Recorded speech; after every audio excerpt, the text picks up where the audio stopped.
Hello and welcome to Politics War Room with James Carville, and I'm Al Hunt. Thanks for joining us. This week we're joined by David Leonhardt of the New York Times, a premier economics columnist and correspondent.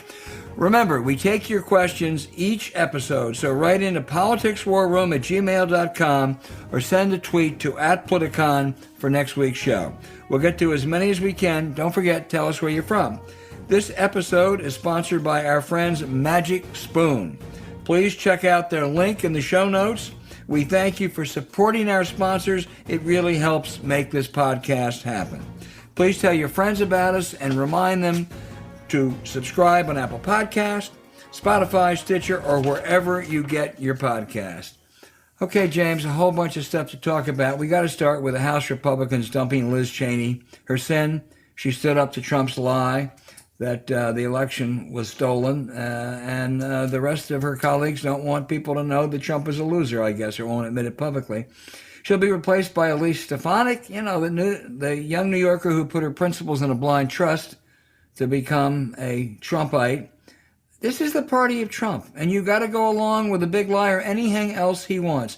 James, if you look at Liz Cheney and Elise Stefanik on taxes, on the border, on national security, whatever were the litmus test, doesn't matter. It's irrelevant. All that matters is fealty to Donald Trump. And maybe they can get away with that, but I have my doubts. I think, as Liz Cheney said, ignoring the lie emboldens a liar. I don't think she's going to slink into the night.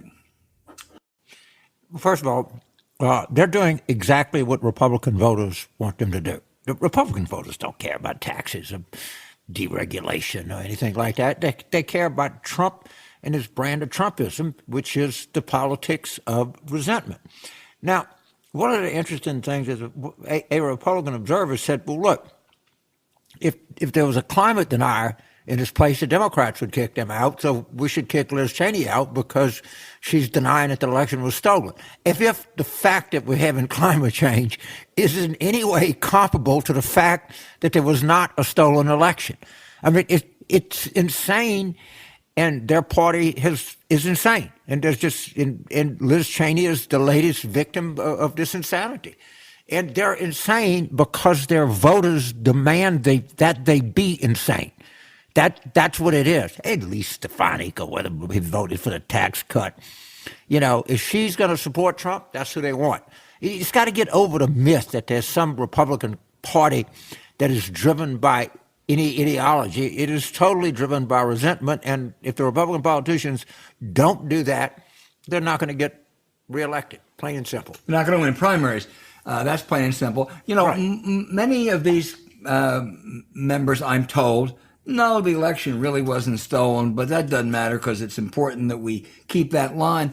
When it comes to taxes, when it comes to climate, when it comes to national security, I don't think a lot of Republicans thought it was a big lie to say tax cuts bolster the economy, nor did I think Democrats thought it was a big lie to say that these tax increases are important for equity's sake. Those are argumentable. Those are very valid arguments. I don't know what they tell their children, because what they're advocating is a big lie, and there's no way around it. I don't think it's going to go away. Jeff Greenfield, who I like a lot, said, hey, Democrats are counting on some kind of Republican ruptures to help them. It's not going to happen, never does. Maybe he's right. I think this is different. I take some issue that there's actually a ton of evidence that cutting taxes on rich people does not produce economic growth. And in fact, the only thing that it does is make rich people richer and decrease the revenue to the federal government. I mean, they can say it, but they just don't have any evidence. That's not quite true. So I agree with you. But there are studies that I think are in the minority. I think they're wrong. It's different than saying the election was stolen. It really is. I agree. It's different, but it's just economics is just history has shown pretty conclusively that it doesn't, but it's okay. Right. It's not. It's say, well, I think this. Okay, I understand where you're getting at. They're just divorcing the truth. All they want is resentment all the time, and if you don't give them that, they're not going to vote for you.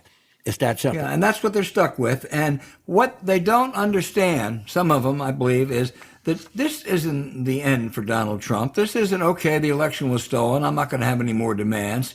I mean, the Prince of Mar-a-Lago is going to be making demands every month, every week, every day. And they're going to have to go along every time or they're going to get in the same problems that Liz Cheney got in. And go ahead. So let's say I'm a professional Republican, of which we know a lot of them, lobbyists, government relations people, and they just do better when there is a Republican administration.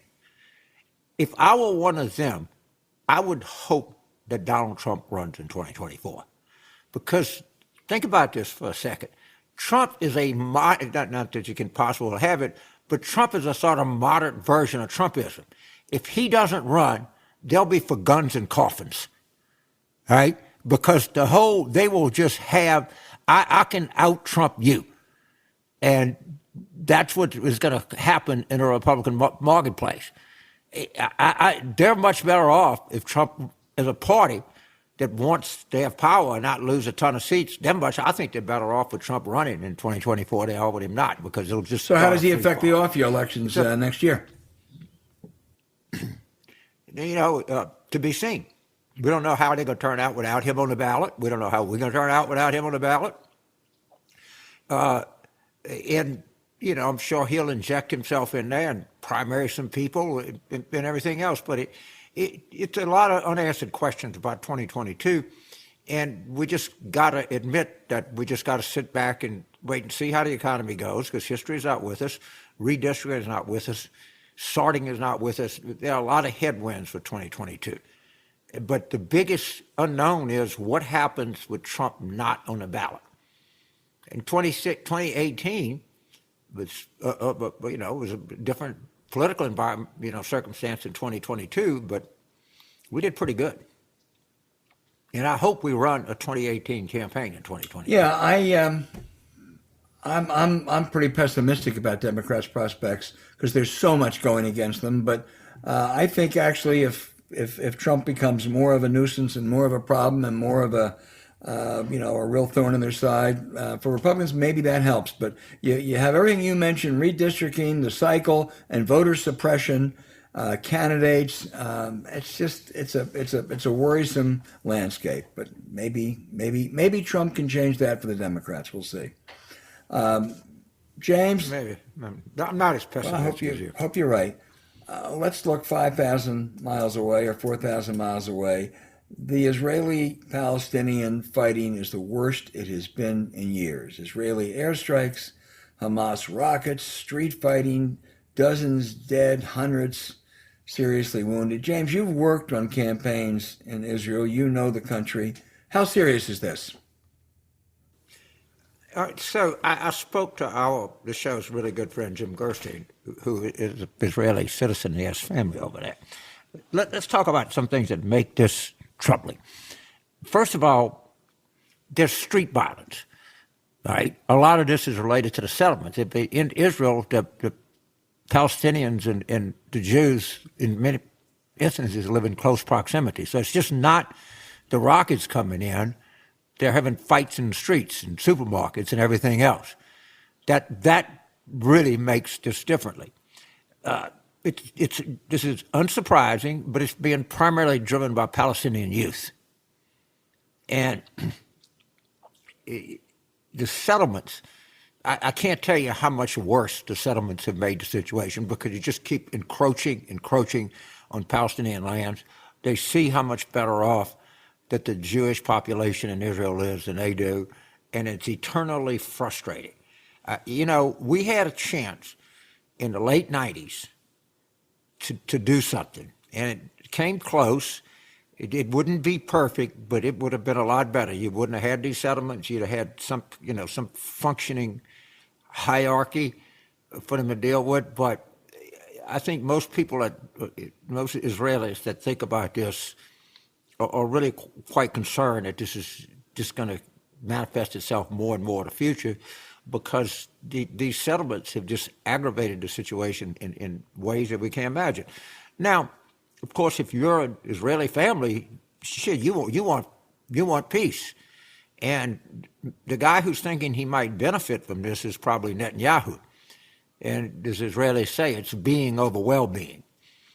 And they're this is going to cause, right now, Israeli politics is it's always in turmoil, probably greater turmoil than it's ever been in, and this will probably add to the turmoil. So it's not a favorable situation over there. It's really not.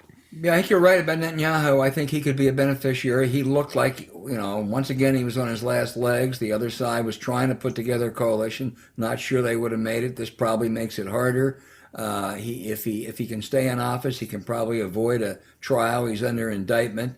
He will do and say anything necessary to survive in power. I think it would have been a welcome for everyone if Netanyahu was replaced. But I think this is for him. It's a life raft, and there's a lot of ramifications. Some of these other Arab states, like the UAE and Qatar, and some have sort of established diplomatic relations with Israel. It's be interesting to see how their street, because these autocrats, they pay attention to the street. Let me tell you, they sure do. And don't know, but this is and I'm sure a lot of it is fueled by technology, and I'm sure there's some. Palestinian version of TikTok. Social media is all over the place. Right. And as long as they insist on this occupation, it's very difficult under the best of circumstances to have, Palestinians and Jews live in Israel in the, best of circumstances. This is the worst of circumstances. It really makes it impossible. It does. I'll tell you who else it's difficult and challenging for is Joe Biden. Presidents always come in and the focus is on their domestic agenda. It's their original State of the Union, their budget proposal, and then more often than not, some kind of foreign policy crisis occurs, which gets in the way. Very few presidents, if any, have been better prepared for it than Biden, but it's difficult. He's a longtime supporter of Israel, but I think a lot of his constituents, a lot of people are going to say, "Wait a minute, you can't let this kind of repression go on the way it is." It's awfully hard for him to keep hands off. Maybe he will, but it's hard.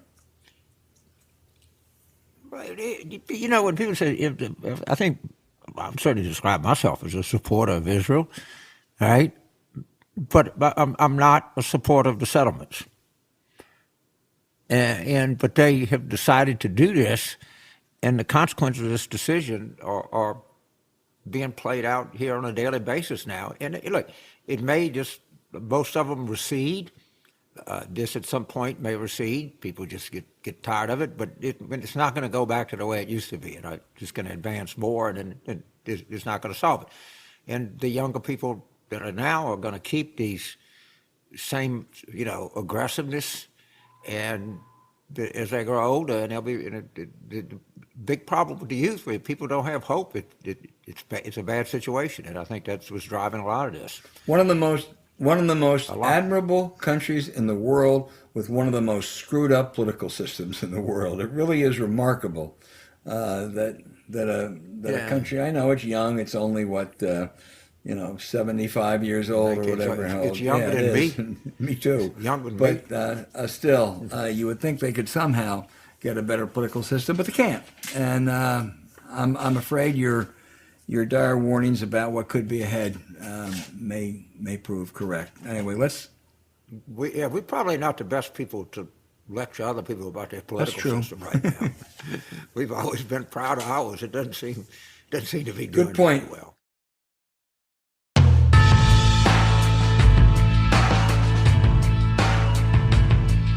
Hey, James, as the author of the famous campaign slogan, "It's about the economy, stupid," you appreciate the importance of the economy. New York Times columnist and newsletter author and just really economics expert extraordinaire, David Leonhardt, is our guest today. David, I read everything you write. I learned every time I do, but I was especially taken by a piece you did last week on taxes. And you wrote that the cries of these corporate types and conservatives and Republicans that Biden would impose devastating, radical, socialistic taxes on we poor Americans, especially upper income, it's just not true. That's right. Well, first of all, thanks for that generous introduction. I'm thrilled to be with both of you. Yeah, it just appears not to be true, right? I mean, when you look at history, one of the things you see is that the American economy has done really quite well when taxes on corporations and the wealthy have been quite high. We obviously, this isn't a laboratory, so we can't know for certain, but boy, the evidence seems strong. In the 1940s, 50s, and 60s, tax rates were extremely high. The U.S. economy boomed. As James well knows, when Bill Clinton raised taxes on the wealthy, Republicans predicted it would be the end of the U.S. economy. The U.S. economy did pretty well in the 90s. And there are 3 or 4 other examples. It's not that taxes don't matter. It's just that in the range where we are right now, the idea that that is the main thing that determines the health of the economy is wrong. And there are ways in which higher taxes might hurt the economy, but there are also ways in which higher taxes help the economy. Well, let me just focus on the corporate tax for a second, because critics like Susan Collins say, hey, if we take that top corporate rate back to, up to 28%, it was 35% 5 years ago, from 21%, that's going to put American businesses at a huge disadvantage globally. What do you say? I mean, I don't think there's a ton of evidence for that. The promises that we heard after the 2017 tax cut about what it would do for the economy were largely not borne out. The economy was doing fine before the tax cut. It continued to do fine after the tax cut. It might have done a little bit better after the tax cut, but by some measures it didn't. And the specific promises about what corporations would do in terms of investing in the economy, they just didn't come to bear. And so when you sort of look back over this, to say that the corporate tax rate is what will determine how well our economy is doing is not something that has evidence to it. It's just sort of a matter of faith. It's people who want to believe that. The thing that we know is that cutting the corporate tax rate will increase the after-tax profits of corporations and will help people who own stock in those corporations. It may not help the American economy writ large, but it's basically a subsidy to those corporations. So I understand why the corporations want the corporate tax cut. We all like money. But they justify it in this way, which is it'll be good for all of you. That just isn't consistent with the facts. Let me ask you about one provision that kind of fascinates me. Eyes roll over when you mention it, but it becomes quite controversial in the Democratic Party.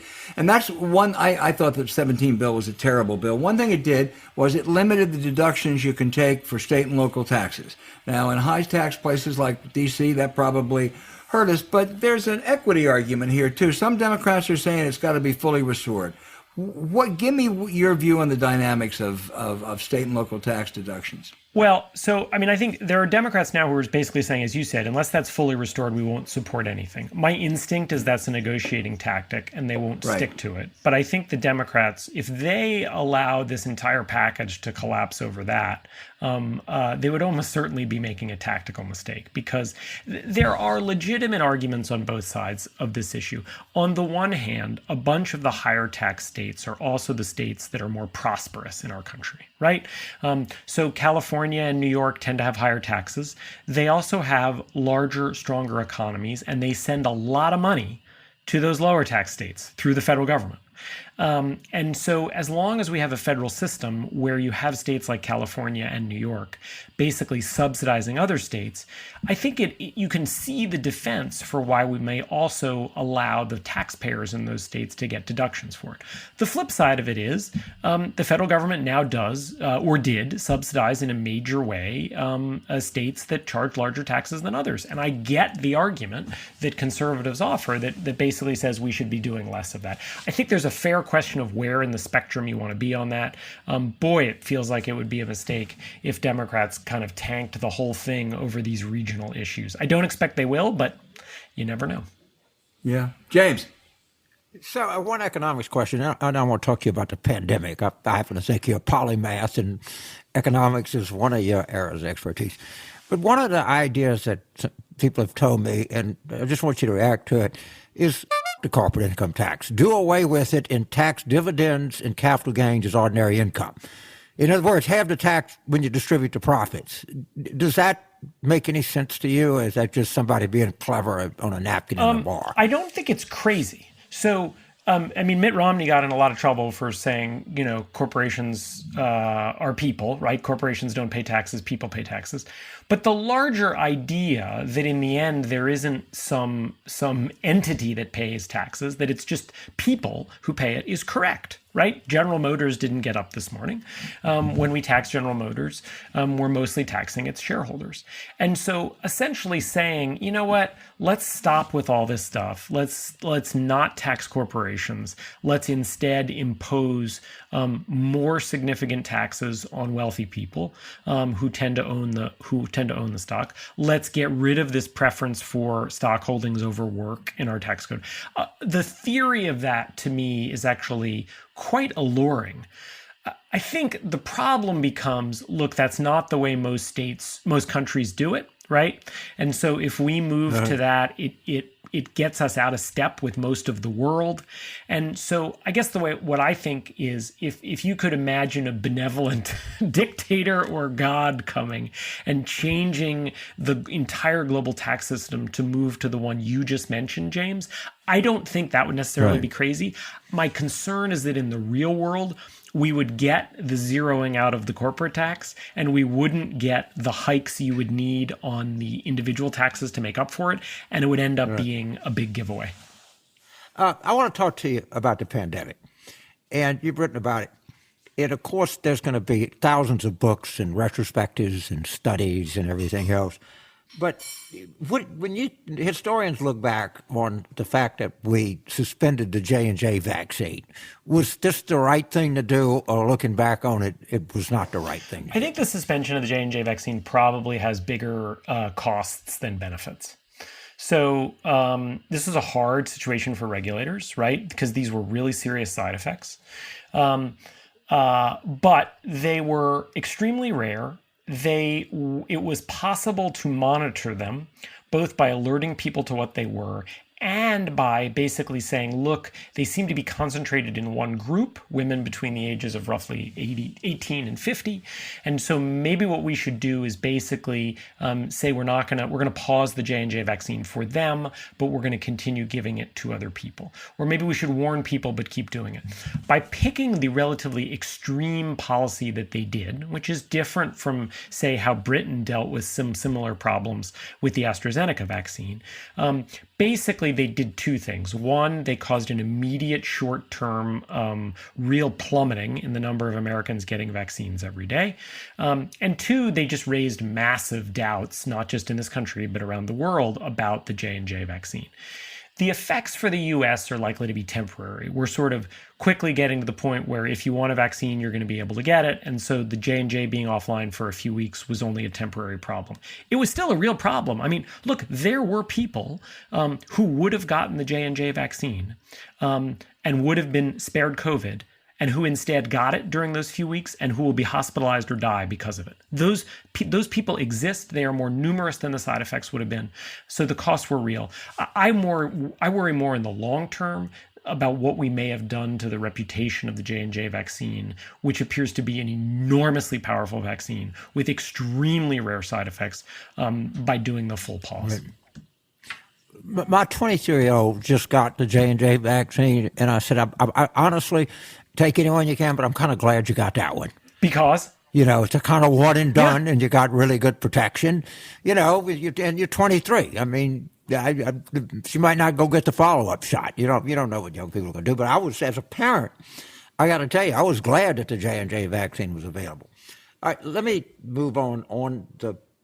And we're going to cover. And I know this is kind of ad hoc.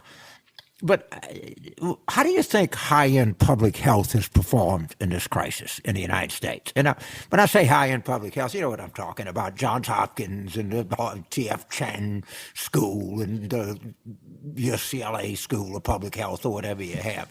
How would you grade them right now? I think it's been mixed. So first of all, let's acknowledge that our public health system had an extremely difficult challenge in 2020. which is we had a president of the United States who denied obvious scientific facts, who made up things, who tried to undermine experts. And trying to be an epidemiologist, an official at the CDC or the FDA during that period is enormously difficult. And they bear no responsibility for the falsehoods that the former president said about the virus. It made their lives and their jobs much, much more difficult. And I think it's important to acknowledge that they basically had the leader of the country pushing against what they were trying to do. So that's a kind of a high degree of difficulty. I also think they've gotten a lot of things right. I mean, if you look at the development of the vaccines, it's a miracle. And our government agencies and universities and scientists, they're the ones who did that. And so there's a lot they've gotten right. And then finally, before I get to where I think you're asking me to go with this, James, I think also let's remember there's a huge amount of variety when we talk about the sort of public health infrastructure, right? There are huge disagreements within it. Now, having said all that, I also think there have been kind of significant mistakes that our public health leaders and experts, some of them, have made. I think they haven't been trusting enough of ordinary people. I mean, the fact that they waited to tell us that masks are good until they had some specific study that talked about masks and COVID, that's not the right way to do this. There were all kinds of basic logical reasons to think that masks could help. I mean, I happened to be in China in November 2019, before anyone was talking about COVID. All kinds of people in China and other parts of Asia wear masks because they have health benefits to protect you from contagious diseases. And so the idea that the public health authorities weren't coming out and being honest with us about that, and were instead had this paternalistic attitude of, well, wait a second, if we tell the people about masks, they might overhear us or they might take all the doctors' masks. I think that was a big mistake.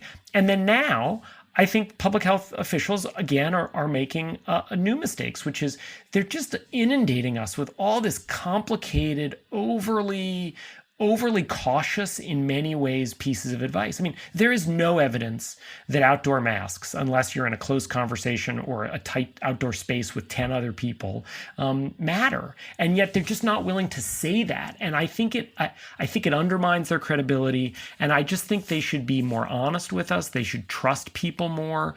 And they should not be quite so cutesy about needing to defend absolutely everything with one specific study. That's not actually the smarter approach. You know, this is in line with an observation I have, and when this thing broke, I knew it was serious from the get-go. But my doctor has got an MPH in public health from UCLA. He's on the faculty at medical school, and he told me in early March of 2020. I said, if I get this, I'm going to survive. He said, do everything you can not to get it. You don't want this. And I paid close attention. This is my sort of observation, though. It seemed that public health and liberals, I agree with most of the recommendations. They just seemed enthusiastic about it. You know, you got to lock down. It's good. You be at home. Don't go out. Don't go outside. Wear a mask. I mean, it looked like they were happy to chastise people to not take the advice. And I'd sit there and I'd watch MSNBC, I'd watch CNN. And if I was an ordinary person, I'd say they actually seem happy about this. I mean, my kid's not in school. I mean, this thing is like slaughtering me. And these guys are doing, FaceTime, television hits, making tons of money off the stock market and the houses. And I think it caused a lot of resentment. I think our communications, basically most of the recommendation of social distancing and mask wearing or getting vaccinated were terrific. I do think we had a communications problem here. We just seemed too happy about it. I agree, and I'll confess, I don't totally understand it. So the mistake that conservatives and Republicans have gone in the other direction, right? They've treated not wearing masks as some great statement of freedom rather than what it is, which is potentially you could cost yourself your life, or you could cost one of your parents their lives by not wearing masks indoors and by not taking precautions. I get that because it's sort of wrapped up in this notion of freedom, even if it's really wrongheaded. I don't know whether either of you have an explanation on this, but I don't totally get why so many people on the left half of the political spectrum have basically been eager to go too far in the other direction and imagine that the goal here is somehow to get to absolutely no COVID risk, as if that were possible. Yeah, well, it's a little bit of the culture on the left, all right, and that we're all, everything we shouldn't, the left hates laughing. And I'm talking about not the left. Like I consider myself a liberal, by the way. Okay, I am not a moderate. I'm in just about any test that I take. I do these sort of things and grade which you are. And I try to give as honest answer as I can. And I always come out on the pretty liberal side of it. But the real left, it's like I remember on election night I said, okay, put your Ambien and razor blades back in the medicine cabinet. You think we're going to lose, but we're not. It turned out to be one of my better moments. And I got heavily criticized on the left for making light of suicide, as if I was like saying that suicide wasn't an issue in the United States. I mean, some of these people utterly have no sense of humor. And that's it. Stay in, be a vegan, see no one, go on top of the mountain. I don't know, and be careful what you call anybody because you can offend people. And it drives me crazy. Just speak English, man. That's all you can do. It's a wonderful language. Try it sometimes. Anyway, that's my analysis of it. Al? David, let me get you, I'm going to go back to your macroeconomic cap for a moment. The jobs report, was it a blip, a 1 month blip, or was it a red flag about the economy? I mean, I guess the obvious answer is if I knew that, I'd be sitting on a beach rather than talking to you guys and working as a journalist. But I think you never want to overreact to a single month's worth of data. It's often the case that 1 month ends up being the blip. In other cases, it's the start of a trend, and we can't really know that yet. I guess I would look at kind of the larger forces here. I think for the most part, I would say there are more reasons to be optimistic about the economy's growth than to be worried about it. That people do not have huge amounts of debt. We're not talking about the post financial crisis period. Consumer balance sheets look pretty good. The federal government has just pumped large amounts of money into the economy through these various bills. I do think there's a lot of pent-up demand. I do think a lot of people want to get out and go on a vacation or, start going out to eat more and doing stuff like that. So, I mean, I think those kinds of things are real reasons to think that it's kind of a blip. There are a couple of tricky issues, though, that we haven't yet figured out how to solve. And so it does look like we could have months and months more of something that's not totally normal. And look, if schools open only every other week or 3 days a week, that prevents a huge number of parents from going back to work. And if we don't get schools back to like normal, I don't mean a hybrid of you're online some days and you're not online. I mean normal. If we don't get daycare centers and schools back to normal, that's going to keep a lot of people from going back to work. I'm open to this Republican argument that the jobless benefits are keeping some people from going back into the workforce. I've yet to see actual evidence of that. I know it's become the big Republican talking point. I'd want to see some evidence, like why are the reasons to think this is actually a big issue? So I'm mostly optimistic, but I do think that we are in this situation in which it's important. This sort of ties together the two parts of the conversation, the economy and COVID. If we take months and months and months and months to get back to normal, it's going to have all kinds of deleterious effects. It's going to affect people's mental health. It's going to affect kids' ability to learn. It's going to affect a lot of people's ability to go back to work. And yes, it's going to affect our economy, and we shouldn't pretend otherwise. Well, in the same vein, looking and appreciating what you said earlier, that it's not a science, it's not exact, but on the debate between Larry Summers and Jay Powell on whether there's a danger of, I guess, really big inflation and soaring interest rates or not, which do you find more persuasive? I think the strongest point on Powell's side, which is clearly also Biden and Pelosi's side, is that for basically this entire century so far, we have made the other mistake. The Fed has repeatedly done too little to spark growth. Economic growth has again and again and again come in under what economists were forecasting. And I don't mean the next month. I mean, when you say to economists, how much do you think the economy will grow next year? They've consistently been too optimistic. So growth has been the problem, not inflation, again and again and again and again. And so, I guess I sort of like, you think about it, if you're having a problem again and again and again and again, sometimes you do want to risk overcorrecting, because if you keep making the mistake of undercorrecting, maybe you want to take the other risk. And I think that, to me, that's part of the strongest argument for the Powell side. I think the point that Summers made that I think should weigh on Democrats a little bit is, he pointed out, and this wasn't the thing that got the most attention, but he pointed out that in their zeal to pass a huge stimulus bill, they were necessarily paying less attention to the kind of long-term fundamental changes in the economy that they now have the opportunity to pass.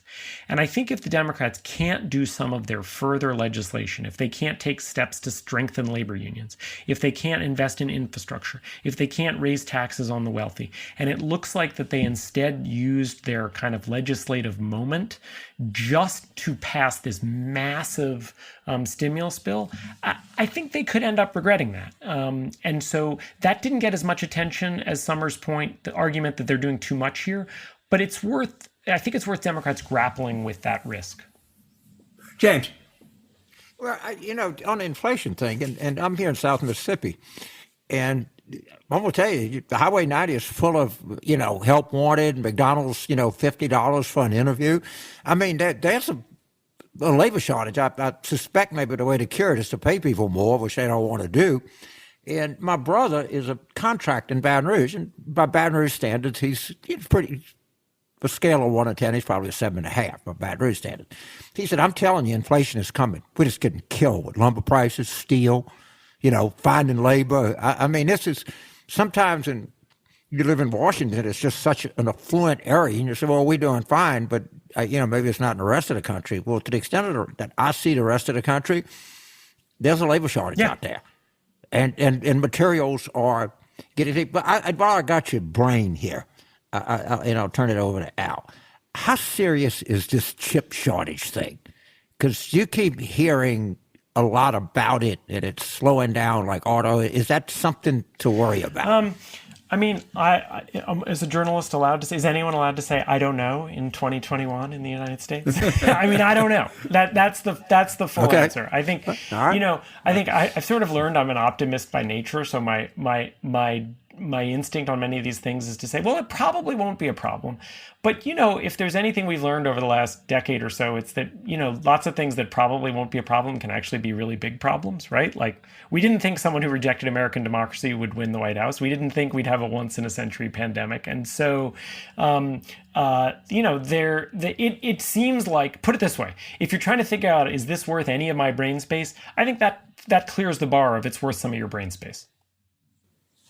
Yeah, the only thing I'd turn back over to Al, a very knowledgeable friend of ours said the thing that worries him the most is Taiwan produces a lot of chips. China, not so much. Right. And that just may make Taiwan a lot more attractive to mainland China. That's just something to think about. And look, Taiwan is already... As if it could even be more attractive, right? I mean, I was just looking at some of the history on this. It's amazing when you look at the famous Nixon reopening of China. China basically had one request, right? Kissinger and Nixon had like 10 requests of China. China had one, which is Taiwan. That was the full request, right? And Nixon said yes. Yeah. Hey, James, I want to wrap this up by talking to you. David's daughter is becoming a political junkie, young daughter. What advice would you give her? Well, if I was David, I might give her some antibodies against it. Because once you get bit, it's really hard to get it out of your system. I would say I've had a very fortunate life in politics, and there's nothing to me more exhilarating than working on a project that has a definitive outcome and really has an impact on the way people live. Every November, you're going to know whether you won or lost. And the thing that I would say to your daughter is, no matter what level you do this, it matters who's in charge. All right, it matters who wins the election, and so some people go in life, and maybe it's Citibank or you had J.P. Morgan or you had something. I don't know how much that they all about the same to me, or Coke or Pepsi, But when you're in politics, you know how you did, and if what you did really has an impact. So I wish your daughter. Well, that's great advice. But if I was her dad, I'd say, why don't you try philosophy or semiconductor chips, medieval English? Yeah, semiconductor Well, I'll chips, end with my own recommendation, which is War Room, which we just watched, which of course James is the star of, a documentary. Boy, does it age well. Almost 30 years later, it was my second time watching it, and it was great. And even for people who weren't born, as some of your audience would not have been, during the 1992 political campaign, it's fascinating. And one of the most fun things is to pick out all the people who've gone on to be famous who just walk through the screen for about 15 seconds, like the current White House Chief of Staff, Ron Klain. Mike Donlin was in there alive. Mike Waldman, we had him on the show last week. He's doing terrific work, Up at the Brennan Center, right? Paul, Ron, for those George, of you, around in 2044, and you see David's daughter either running the presidential campaign or being the candidate, I want you to remember this show. It all started in 2021. David Leonhardt, you have been terrific. Your wide-ranging knowledge and expertise, and you can make these matters understandable to those of us that find it the difficult science. So thanks an awful lot. Thank you. This was a ton of fun. Yeah, thank you. Yeah, it was really fun. I enjoyed it, and I always look forward to what you have to say. Thanks, guys. That was great.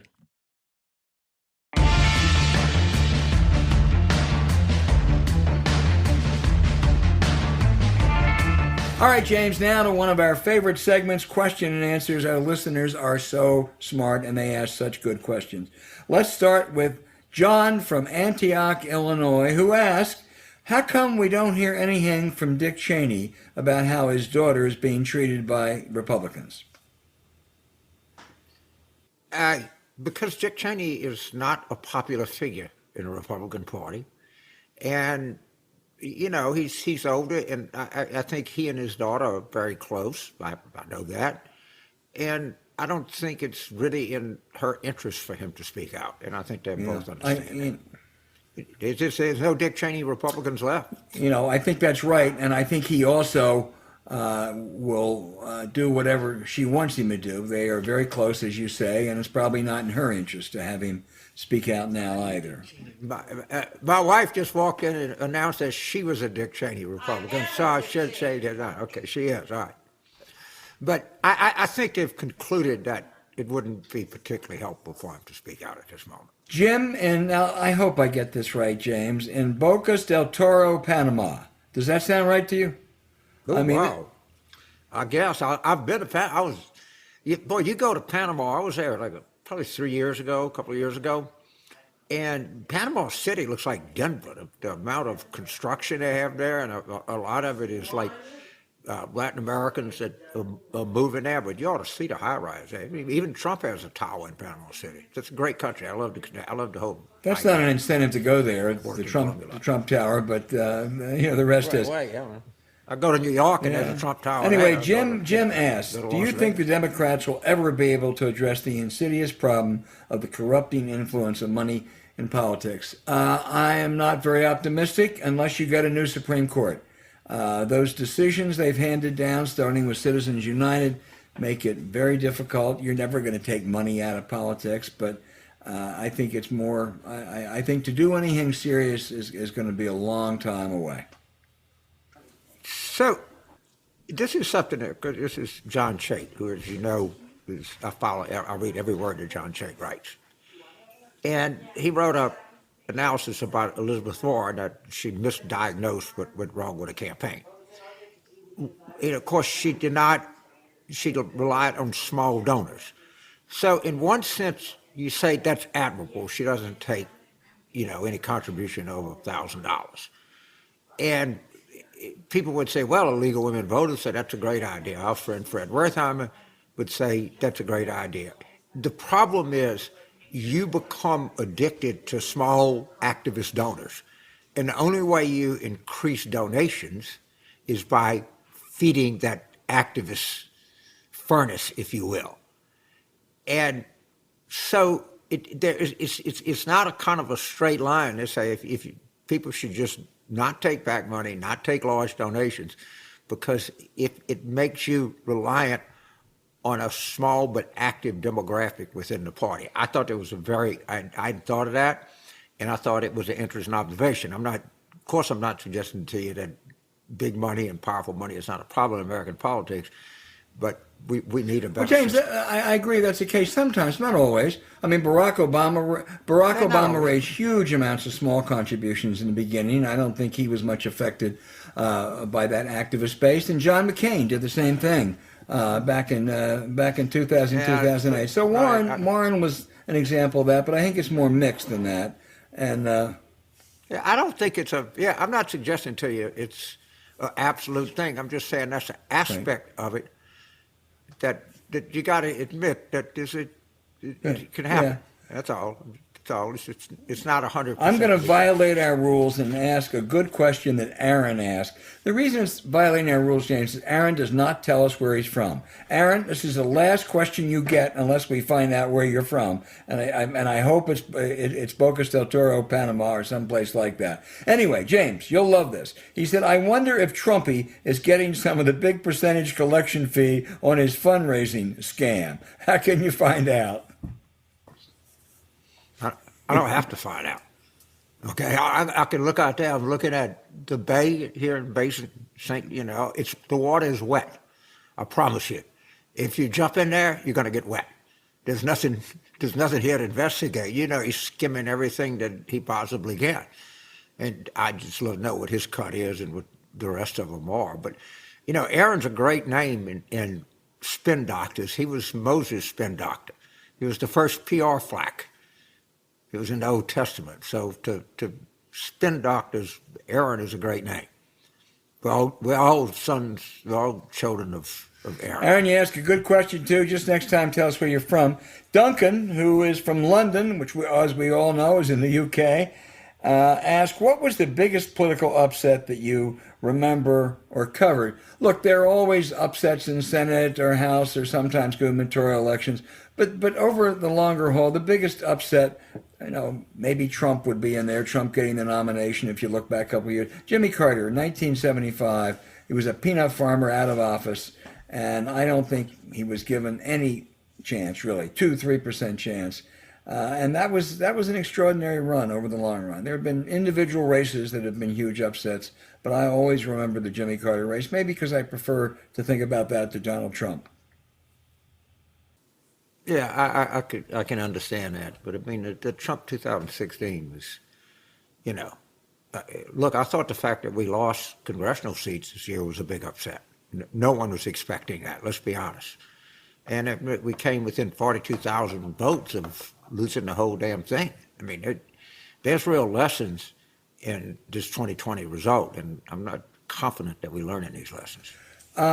James Liza in Puget Sound, Washington says, I'm surprised how little, almost nothing, we're hearing or reading about Judge Amy Jackson's opinion on exposing the guidance documents DOJ legal counsel put together for Attorney General Barr in relation to the Mueller investigation. This, she says, is really of huge importance, should be covered in every detail. Maybe the silence is due to the fact that we have to wait for Attorney General Garland to rule on the opinion? I guess so. But I'd certainly ask, Walter Dellinger or Seth Waxman about it. But it did strike me as a big story. But the story is not going to go away because all the documents exist in the Justice Department. And whenever General Garland wants to release them, he'll do that. He's got a pretty full inbox right now. But I agree with our listener that it is a huge story. But it's a huge story that it's got a lot of shelf life. Yeah. No, I agree totally. It's there. James, this isn't the only stuff that's going to come out that hasn't come out so far yet. I'm repeating myself, but a couple years ago I had a dinner out in Seattle with Bill Ruckelshaus, the now late, but was the FBI director and the Deputy Attorney General who resigned after the Saturday Night Massacre, Nixon in 1973. And he said, just remember, what you see on the surface is only the surface. There's a lot more underneath it. And with Trump, boy, there is a lot more that's going to come out. And this could be one of the more incriminating ones. going to be unending. It's just going to be, and they're just going to be unearthing more and more and more. We're going to stay global. Brent in Sydney, Australia. You know, we have a good Australian audience. We do. We get some. Like somebody over there ought to invite us to do a program over there. I'd love to go to Australia and do a program. Oh, I went to that. I've only been there once, but it's remarkable. And by the way, congratulations. They did a hell of a job with COVID. They really did. And it's in some ways a very similar country to ours. Well, size-wise. You know, I mean, we certainly had a big population, but size-wise and, culturally and everything else. I mean, you're in Australia, you feel like you're in the States, honestly. Brent asked, what impact, we touched on this earlier, but what impact will a potential Trump 2024 run have on the midterms? Do you think the specter of Trump will scare Democrats to the polls? That's a huge question. He certainly helped Democrats more than Republicans during the last off-year election. He certainly helped Republicans more than Democrats down ballot in the 2020 election. So I don't know the answer to that question. My gut feeling tells me is if I were a Democrat, I'd want to keep having Trump as a boogeyman. But I don't know. I'll take minor issue. I think the Democrats had something to do with our disappointing congressional performance in 2020. I think a lot of, certainly Trump had something to do with it, but I think it's fair to say that the Democratic communication and recruiting effort was off. Yeah, James, it was. But I'm citing our friend Jim Gerstein, who we talked about earlier, who said that what worried them a little bit was Trump brought out voters for him and against him. Those people, those independent suburbanites who came out against him, some of them, just a slice, then returned to their natural inclinations and split their ticket or voted Republican down ballot. Those he brought out, those low propensity voters, tended to just vote straight ticket. And so it's both. Agree. It's not. But you're right. Right. Yeah. Okay. I agree with everything. Well, that's good. Boy, that's a great place to be, huh? That's rare for you too, James. That's very Clintonian. Leona from Tiburon, California. Why is Tucker Carlson and Fox News spreading such dangerous disinformation about vaccines? Is it because their audience are clamoring for such lies to increase ratings? Or they're trying to undermine the successful COVID vaccine program being administered by Biden? Why? Michael Lewis points out, if we would have just had the average COVID response of the developed nations in the world, we'd have 180,000 more people living. Okay? It's a death network. They promote death. All right? There is utterly no reason for this other than they say, you know what? It was like what Ford did in the Pinto. Yeah, so many people are going to die in here, but it's cheaper for us to just pay off the judgments than it is to recall them all and put the gas tank in a different place. All right? If they don't do this, they were shaken right after the November election where people were moving to Newsmax and One America Network. And they have decided, but they don't care how many people they kill or anything else, they've decided to go all in is to sort of center for anti-science thought, if you will. And they don't care how many people die for it, obviously, at all. And the one thing we know about these vaccines, I don't know, probably 150 million, 170 million people have taken them, and they're all walking around. What's there to wait on? There's nothing to wait on. And they just keep promoting this cultural the Rand Paul, Dr. Fauci thing. It's so stupid. It's just stupid. He's stupid. I don't care if he went to Duke Medical School. He's stupid. Or let's play this. He may not be stupid, but he plays a stupid person on TV. Yeah, he does. But it goes to your point earlier about the right-wing Republican Party. It's a party of grievance. They have to have grievances. They attract people by this kind of stuff. They have to attack.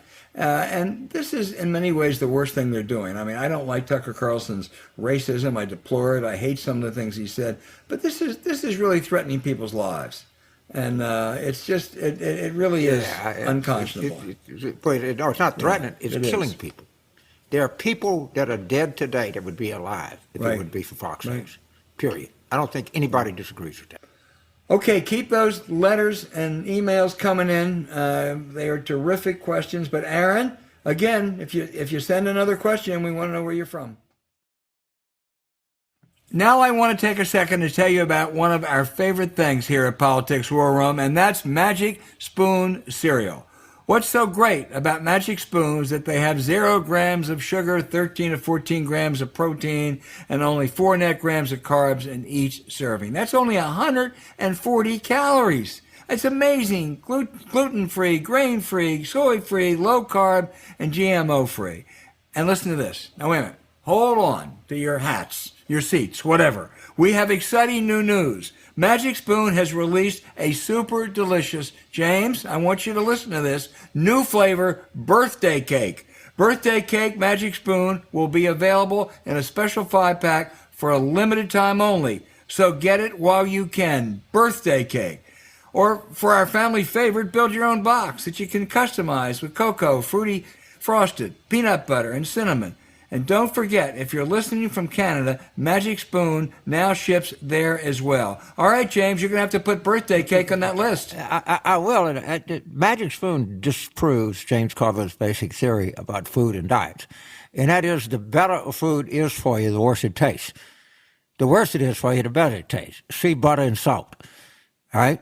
However, what Magic Spoon is, it's got, a dynamite nutritional profile, and it actually tastes good, which is really rare. I mean, very rare. It's a hell of a product, and I'm sure Kai, your grandchild, is gonna love the birthday cake because our kids love birthday. Oh wow, he may be a turncoat to blueberry and peanut butter and his other favorites. Birthday cake may, and he's a great lab. He's a great laboratory for this. I mean, if a 3-year-old says he loves it, he loves it. So it's Magic Spoon is terrific. Go to magicspoon.com/warroom to grab the new limited edition birthday cake or custom bundle a cereal and try it today. Be sure and use our promo code WARROOM at checkout to save $5 off your order. This offer is now good anywhere in the United States or Canada, but only when you use our code at checkout. Magic Spoon, James, as we know, is so confident in their product, it's backed with a 100% happiness guarantee. So if you don't like it for any reason, and I can't imagine why you wouldn't, but if you don't, they'll refund your money, no questions asked. Remember, get your next delicious bowl of guilt-free cereal at magicspoon.com/warroom and use the code WARROOM to save $5 off. Thank you, Magic Spoon, for sponsoring this episode.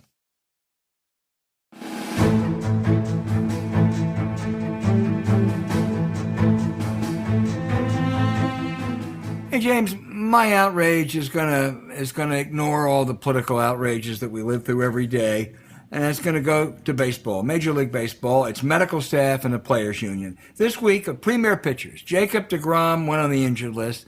Steven Strasburg has been out for a month. Justin Verlander may miss the whole season. It's not just pitchers; multiple position players are out, injured. Look back at the '60s at Bob Gibson. Averaged over 270 innings a season for a decade. 35 starts were par for the course. Mays and Aaron played full seasons. There is more sophisticated medicine today, more physical therapy, more time, and more knowledge of the body. And yet, anecdotally at least, baseball is plagued more by injuries. The owners and the players have a very acrimonious labor relationship. But to look comprehensively at this and try to figure out why and what to do about it is in both their interest. If you need new medical staffs, get them. James, we're both great baseball fans, and this largely remains too much of a mystery. Yeah, I think one of the issues with pitching is that average pitch is just increased in velocity so much, and the things that they do to their arms over a period of time are just more stressful. Some of these, I don't know how many innings that Bob Gibson pitched before he was 21, but it's probably significantly less than somebody who's a top pitcher that's being drafted today.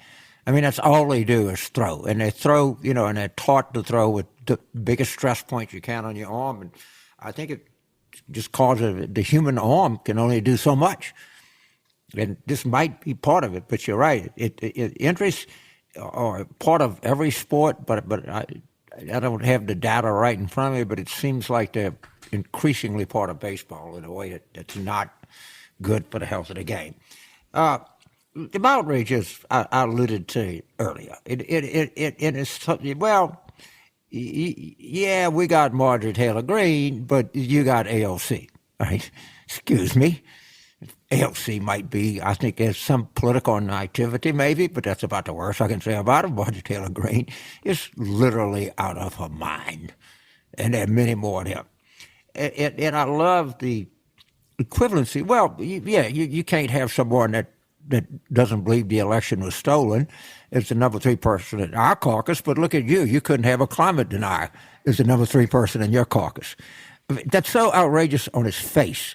I mean, some of this, but on the other hand, thing that we do is just absolutely ludicrous. So I continue my personal jihad against that, the way that they just sneak their talking points in.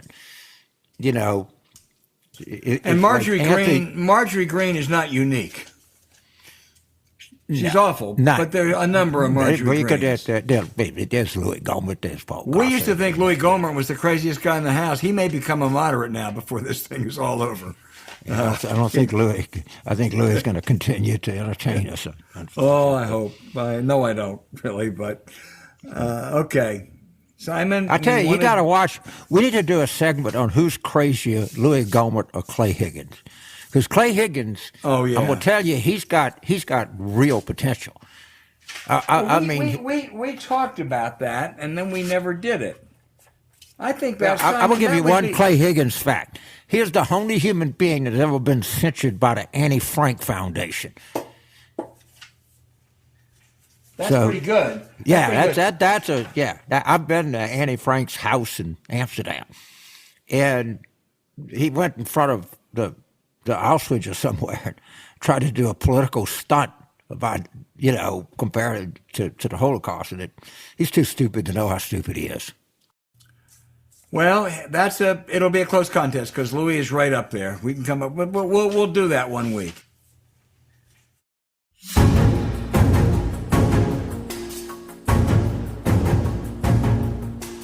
Hey, thanks for listening to Politics War Room with James Carville, and I'm Al Hunt. Don't forget to send your questions for us by email to politicswarroom@gmail.com or tweet them for next week's show at Politicon.